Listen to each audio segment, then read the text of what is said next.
you just don't think that the video you make is going to change someone's, decision on something major. Their life. Yeah.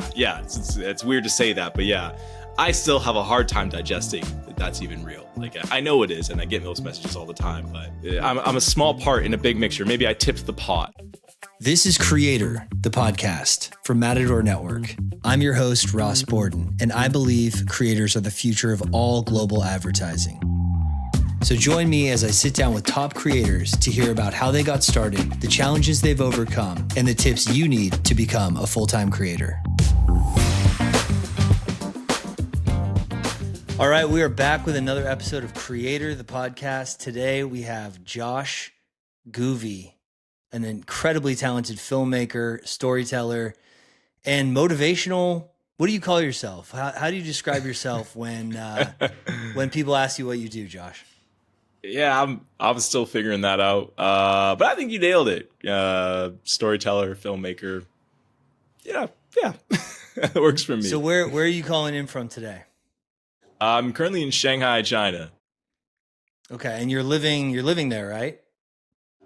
Kind of, yeah. I've just been basing in different places every year. And this year I chose Shanghai just because I had some friends here and it's a kind of a fun place. So yeah, I'm here. I've been here for about a month now and I'll be here for probably about a year. And where's home? Where'd you grow up and where'd you get started? I'm from Vancouver, Canada. Okay, nice. Yeah. And so give us a little bit of a background, your origin story as a creator. You said you've been there and you'll be there for maybe a year, and it sounds like you were already traveling before that. So give us a little bit of background for those who don't follow you. Yeah, for sure. So I've been creating for about 2 years, it's all been travel related. So I've kind of been traveling nonstop for the last 2 years. Even when I base somewhere, I'm not actually there that often. Maybe I'm there for like 2 weeks a month. So basing somewhere doesn't really mean a whole lot. Just means it's a place where I store my stuff. But yeah, for the last 2 years, I've been on the road. I've been all over the world, between Asia and sailing around New Zealand or Mongolia or Africa, or Europe. It's been a massive big adventures. Yeah. It's been really cool though. I don't know when you made this video, but one of my favorite videos of yours is something about like how to ruin your 20s or something like that. And it's sort of like about risk taking and the fact that a lot of people fall into this, go to a good school, get a good job, make money and be happy, right? And which I've always thought is like the broken promise of how things are supposed to be. So tell us a little bit about that in the context of your story. Were you in Vancouver, living in Vancouver when you decided to sort of set sail and get out and see the world, or tell us about that? Yeah, so I'd been in the city for a long time and I felt like I kind of put all this effort towards creating that life that, you feel like you're supposed to create. I guess, you get the apartment, the car. And so I actually had torn a muscle at one point, and I had surgery in my pectoral, in my chest. And I was like down for about 8 months. I guess sometimes it's not until you slow down and stop doing everything that you actually get to think about what you're doing. When you're in the process of doing it, you're just thinking about that next objective or that next thing. But when you're forced to stop and just kind of look at all of it, sometimes you have these realizations of like, oh, like, I don't know if this is what I want to do or who I even am. So yeah, I just had that moment and I reflected back on when was the last time that I felt like myself? Like when was the last time that I felt like a kid, And it was when I was, in my early 20s, like 21, and I had gone backpacking across Southeast Asia for like 6 months. It was my first big trip. And I don't know, I remember after that trip, I always told myself, I was like, I want to spend 1 year traveling the world. Like, I don't care how much it's going to cost me. I don't care how much money I lose or whatever. I just want to do that. I want to spend a year traveling the world. I want to backpack across the world. And I don't know, I just had this day where I was like, that's what I'm going to do. That's the closest thing I remember to being happy. And it was so long ago. But I'm just going to sell everything that I own here because I didn't really have enough money to just take off and go for a year. But I sold my car and I moved out of my place. I slept on my friend's couch for about 5 months and just saved as much money as I could and decided I was just going to go back across the world and quit my job and everything. And I didn't really So know. the injury was first. You were injured, then you had that realization, Yeah. and then you're like, I'm selling everything, I'm doing it. Yep, absolutely. Yeah. The injury just helped me get there mentally. Focus. I mean, I'm sure it would have anyways, but it was a bit of a wake up call. It was like, time's running out. You're going to be stuck in this life if you don't make a change. So where did you go first on that? You're like, all right, I've now made the leap. Like where did you get the ticket to? So I booked a one-way ticket to Manila in the Philippines, just because it was cheap. Yeah, great choice actually for that situation. Yeah, it's good. I was like, where can I, really, I don't have that much cash, so where can I really start slow here? I didn't want to fly into Dubai or something like that. So I went to Philippines, and it was a weird start, to be honest. I think that when I started traveling, it wasn't, it immediately wasn't this feeling that I remembered. I was so scared that I made the wrong decision for those first couple months. I was like, I don't know, like this is... Wow, the first couple months you felt like you maybe made the wrong decision. Okay. Yeah, I think and it was were you about in 2.5 Philippines months. that whole time? No, I wasn't in Philippines that whole time. I was in Philippines, and then I went to Bali, and then I went to Vietnam. I guess it kind of happened in a way that in Philippines I was just kind of exploring. In Bali, I was kind of exploring as well, but I made a decision. I was like, okay, I feel like if I'm out here doing this, I want to do something a bit more, something that's going to help me experience new culture and experience new places even more. So I decided that I want to drive a motorcycle across Vietnam. And at this point, I was just like, nothing was really sparking it for me. So I was like, maybe this will help. So I went to Vietnam. Do you ride motorcycles in Canada, or was this like a full-on like new thing for you? I grew up riding dirt bikes. I don't have a motorcycle license in Canada, but I figured, I'll get a dirt bike and drive that on the road. Right? Yeah. So I flew to Ho Chi Minh City, which is the bottom of Vietnam, and I got a motorbike, and I was terrified, and I decided I was going to drive across the country. And in that journey where I was kind of completely disconnected from my world, from anyone that speaks English, I totally felt like I had gone out of my element. I guess in the other places I was just meeting more kind of people from my own world or my own experience, but this really forced me into a new place, into a new thing.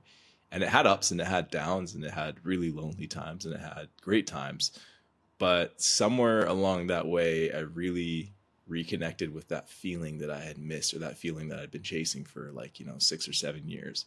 And then it hit me that it was out there, and that feeling of happiness, or that feeling of seeing new things or experiencing new people or being closer to myself, it did exist. It wasn't all a pipe dream, because that's what I was scared of. I was like, I might have just made all of this up in my head and spent all this money. You're like, I was a kid traveling 21 and had this romantic idea of what this is, and maybe that's not the way it really is. Exactly, yeah. So I was terrified that was going to be the case, and it turns out that that sometimes these memories that we have, or these feelings that we had before, maybe we tell them to ourselves that it's it's just because I was young, or because this, but I think sometimes there's something there, and then sometimes it's worth chasing. And then were you shooting you were a trained photographer, filmmaker, or you just figuring this stuff out, or did that come when you started traveling full time? Did you always shoot video when even home in Vancouver? I had some experience because my friend group was all really into video and photo. So when I was in Vancouver, we did a lot of that. So when I started traveling, I had some experience. But I guess it was really different than what I was used to in terms of we would meet up and it was planned and under control. And when I was traveling, it was just a total, just everything's a mess, and you have no control over anything. And yeah, I learned very quickly that the things I learned were going to have to get a lot better if I was going to be able to do it while I was traveling. Yeah. Well, I mean, it comes across, man. You're extremely talented with the camera. Thank you, man. Appreciate it. And putting together the stories. And so I really would encourage people, if they haven't checked out your long form on YouTube or your TikTok, Instagram, there's really an amazing level of filmmaking. So tell us about a little bit about that. Now, at the level you're at now, obviously you built a pretty huge following, and I think you're going to keep growing fast. But like in terms of the creative process, walk us through that a little bit. How do you get an idea for a video? Your films for me are like, they're so well done. It's almost like you're storyboarding them out. You're like writing a script and you're finding shots to fit. Can you tell us a little bit about the creative process when you make a piece of content? There's not always a lot of planning. Sometimes there is, sometimes there isn't. But the core of it really just comes from the inspiration. Trying to have an experience or trying to go about life in a way that I feel more connected with myself. And when I do, I feel more likely to create authentic content. And I think people that are following my page, that's kind of what they're expecting. That's kind of what they're hoping for. So it's important to me that what I'm doing and what I'm creating is really true to how I feel about something. So a lot of me being inspired or a lot of me creating content I feel is compelling involves me doing something, going somewhere, having an experience that that makes me feel connected to the people around me or the world around me, or more connected to myself. And that's not always easy to do. Sometimes, you go places or you experience things and it's hard to find the meaning in it. But usually after just trying something new, you can reflect back and be like, okay, this actually meant more to me than I realized in the moment.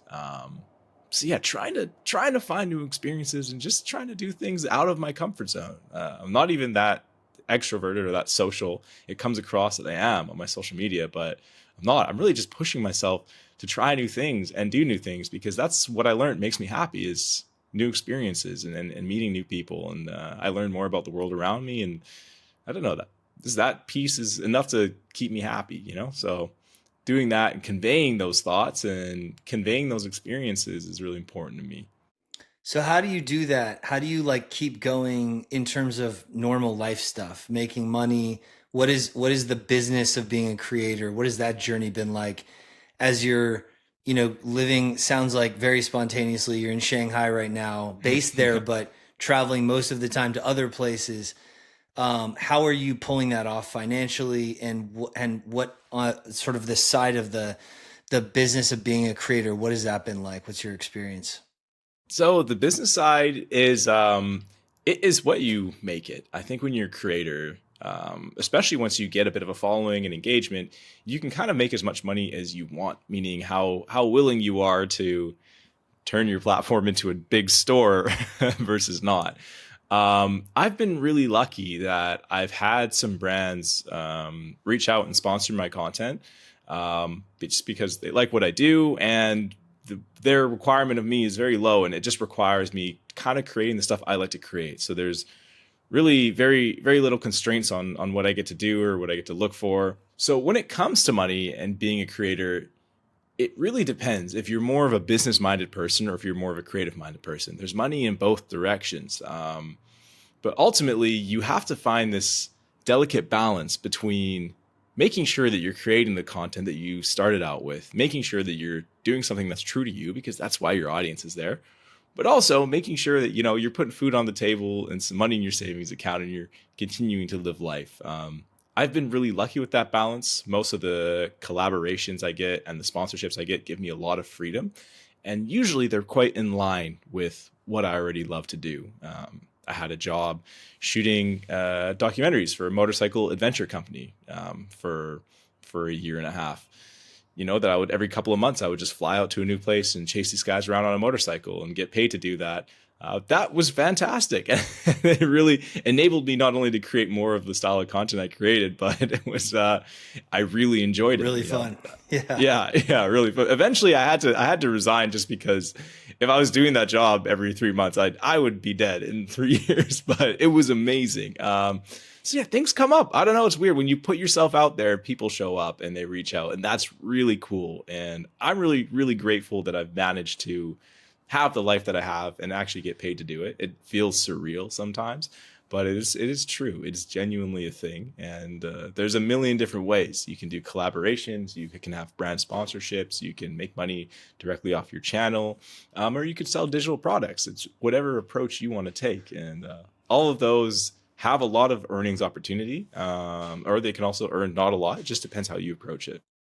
One thing, I mean, the motorcycle example, that's a pretty unique example. But one thing I've noticed is some of your sponsors are more on the creative product side or creative services, like Hmm. their software solutions for filmmakers and creators. Hmm. So that seems like that's a dead on fit with you because you're able to just give like mini tutorials or just make awesome content, and then people are like, "Damn, how do I make films like this?"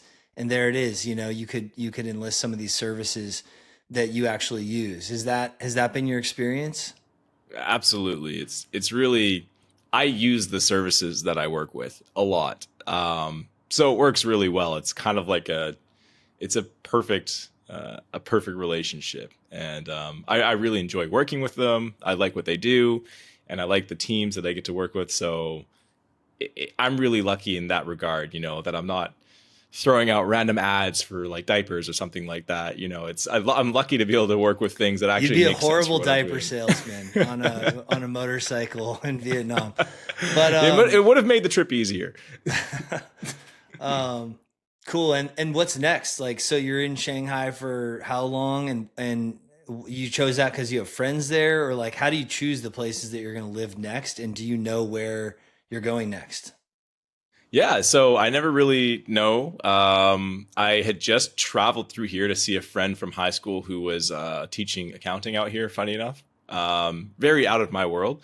And I just was like, man, this place it's really, it's cheap and it's really easy to get all the things that I need. It's really cheap to fly to where I want to fly. People are pretty nice and pretty friendly. Not that many people speak English, but that's okay. The ones that do are really friendly. So I was like, yeah, I could kind of plant here for a year. It just seemed convenient, and because of one of my high school like best friends was living here. The older I get, the more, it's like if you, I don't need a lot, but if you have someone that you like really know nearby, it's kind of nice. It's nice to go on a trip and come back and just be able to sit down and, I don't know, play video games with a guy that I grew up with. I also really like to reflect on the world that I lived in kind of before this. It's nice. It keeps me grounded. So it's nice to have friends Right. outside of creating and stuff like that. And where to next? Do you know? Do you know where you're going to go after Shanghai? So I don't know, but lately I've just had in my mind that I kind of think I'd like to live in New York City for a year. So we'll see. Okay. Yeah, I mean Nice. it's a lot more expensive. So we'll see how this year goes and based on that. Do you like, it sounds like Shanghai's been a good experience. I've never been there and I've always been really curious. I actually really want to go. But one thing that, and it's probably my favorite video that I've seen of yours where you're like, you're on the outside and you don't belong and you don't know the language. You don't know what people are laughing about or what they're talking about. That's like an unbelievable video. How did you get the inspiration for that? Was it being a foreigner in Shanghai that sort of started that theme? For sure. I think it was actually a mixed experience between definitely China, but also Japan too. And it kind of came up again when I got to China because really like this is definitely the least people that speak English of anywhere I've ever been. I mean, not that people need to speak English; it's not their language. It's lovely that they do, but here, like a lot of people do. And so when you get here, and the culture is very different than what you're used to. So if you're not used to it, you could take offense at a lot of things. And a lot of things could feel personal, and a lot of times it could feel impossible to kind of cross this barrier of connecting with the people there. But for a YouTube video, a friend and I decided that we wanted to challenge ourselves. And in the parks, there's a lot of like elderly people that dance in the mornings, and they are basically what feels the farthest from you, like culturally, language. Like you just don't think that they would ever look Age, at you yeah, and age and ever look at you and think they could talk to you. And our goal was to right. try and join a dance group, and we thought it was going to be difficult. But day one, we just walked in and they were incredibly stoked. We learned this elderly Chinese dance with them. We ended up going back like 4 or 5 times, and we always had to, translate over our phones, but we ended up building like a really cool relationship with them. And that's when I realized is that like the barrier is only in your head, no matter how Yeah. different from you someone is or what their political, cultural, or religious views are, or what language they speak, they're probably looking at you happy to talk to you. It's really like the attitude you put out there is actually probably the attitude you're going to get back. And that's when I really realized that a lot of those barriers were just entirely just me. I just made assumptions based on cultural norms. 100%. And I think most people, when they live in one country and they don't travel, they have a very strong sense of that misconception. And I think travel defeats that misconception. But even you, I mean, you've traveled all over the world, it sounds like, pretty extensively for a long time, but you're still, breaking down that barrier. So I thought that was a really amazing message from that video. I saw the Angola video. So tell us a little bit about that. How did you choose to go to Angola? Obviously, even for a sub-Saharan African country, not the most common country people choose to go to. So how did you choose Angola? Who did you go with, and what was that trip like?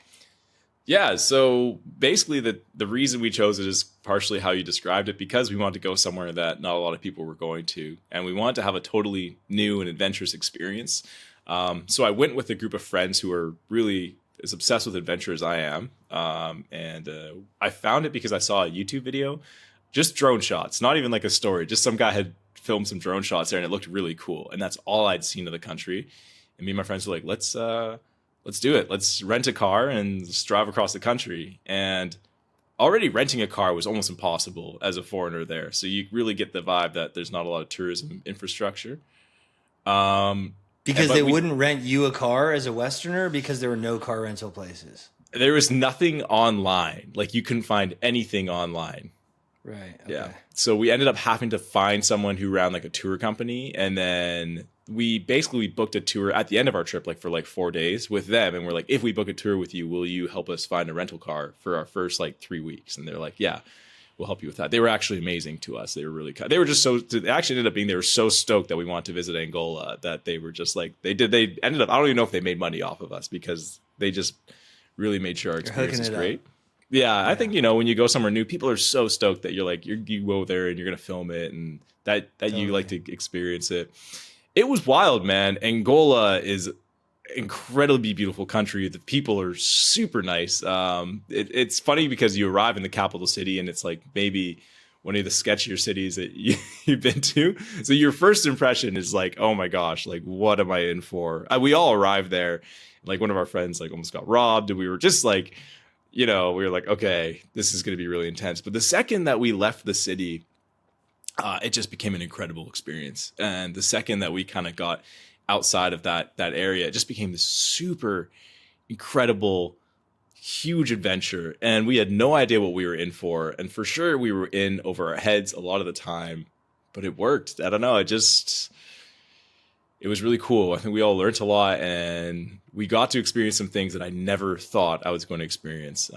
Even just visiting these remote tribes, or driving through, like 500 kilometers of no cell service, no satellite connection desert. And yeah, it was really like a next level adventure. And that was really cool. And Africa is definitely the frontier for that. Africa is like, for people that are experienced, that have the equipment and stuff like that, Africa is kind of that next adventure, It's like not for 100%. beginners, maybe intermediate. I'm obsessed with Africa. We did a Namibia road trip and drove all the way almost amazing. Up to Angola, but not in. So yeah, hearing you talk about that makes me want to be a young man again, out in the world and taking road trips in developing countries in Africa. It's cool. I mean, I feel like I'm old when I'm when I'm doing after those trips.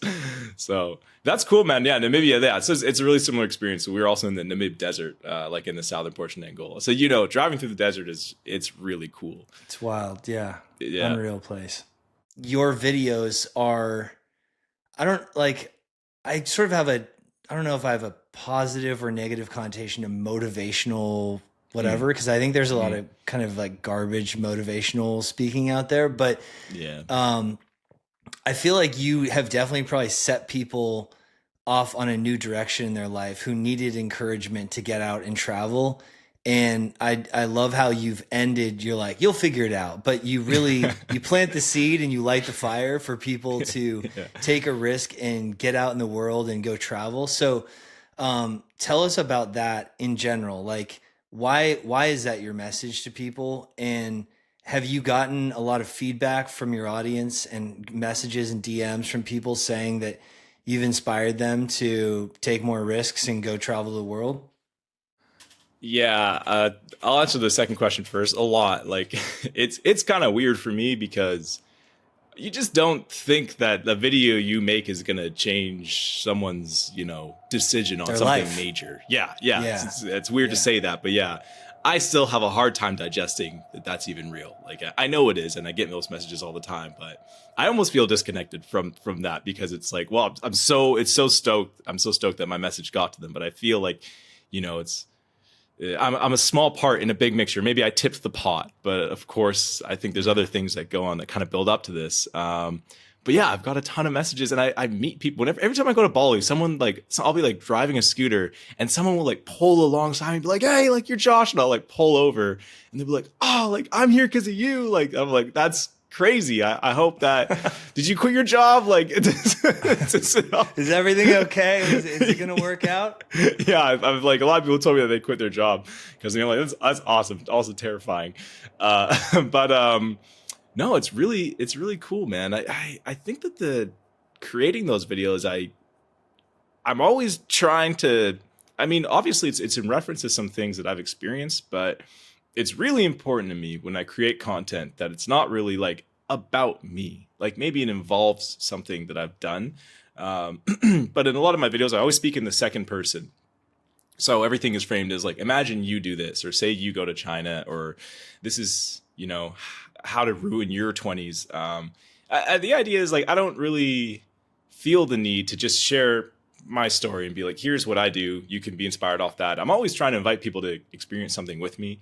Right. I guess because that's the kind of content that I would have liked. And I think it's important to just frame things through other people's perspectives. It's the idea of like inviting people to go on this journey. And it's always very suggestive. It's never like, this is what's going to happen. I'm like, maybe, like I say maybe all the time because I'm like, I don't know, but like, maybe you try this and maybe it changes some views that you have. It's like, you'll figure it out. It's always very like, I just try and be as realistic as possible. It's like, this is the truth, is that if you try something new, or you go and change something in your life, it will render results. And even if you don't always like those results, if you keep doing that, eventually you're going to grow. That's just a simple formula, as basic as it gets. And nothing I say is new, but it resonates with people, and that makes me really happy.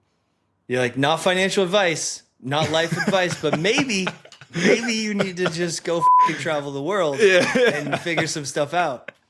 I should add that precursor for sure for live. This is not finance. This is definitely, maybe this will help you. Not life advice, but maybe you should buy a one-way plane ticket.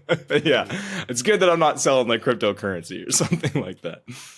No, I think I'm not surprised to hear at all that you've got thousands of DMs that people, saying you've pushed them out of their comfort zone, over the edge to go travel, and that it's working out, and they're happy they did it. So that's awesome, man. It's got to feel great.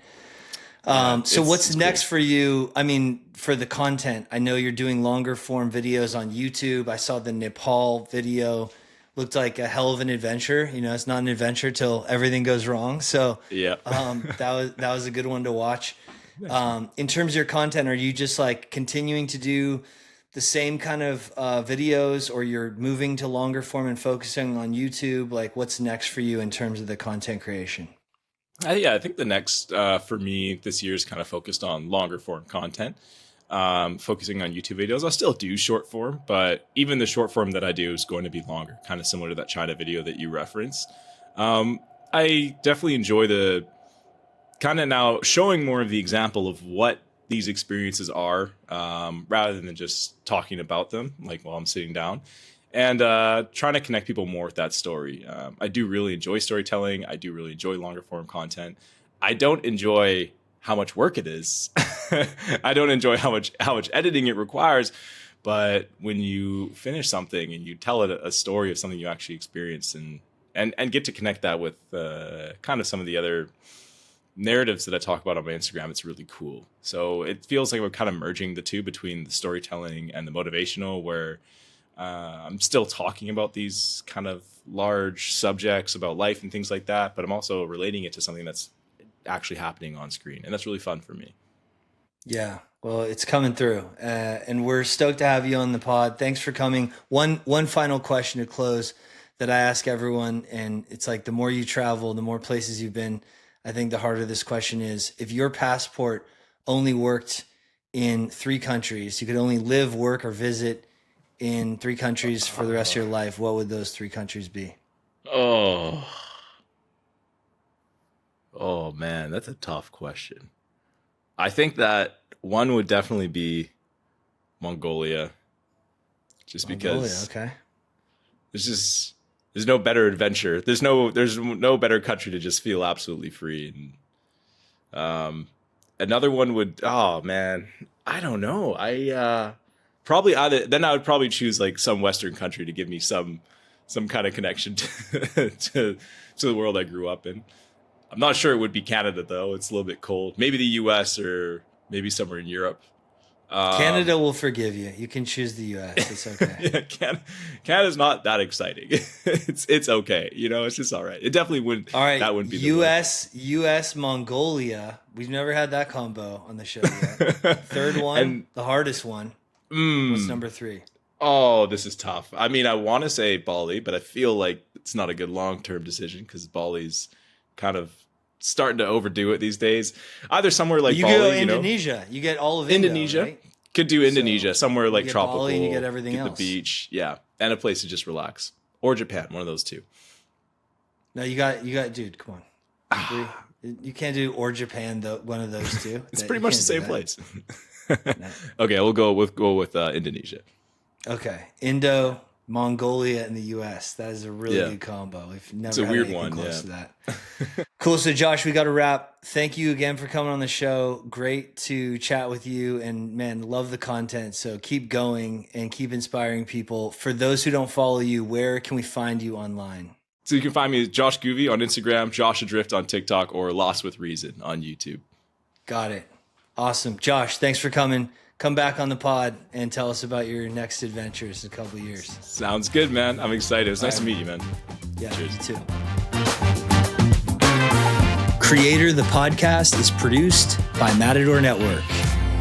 We are a leading global travel publisher focused on travel and adventure.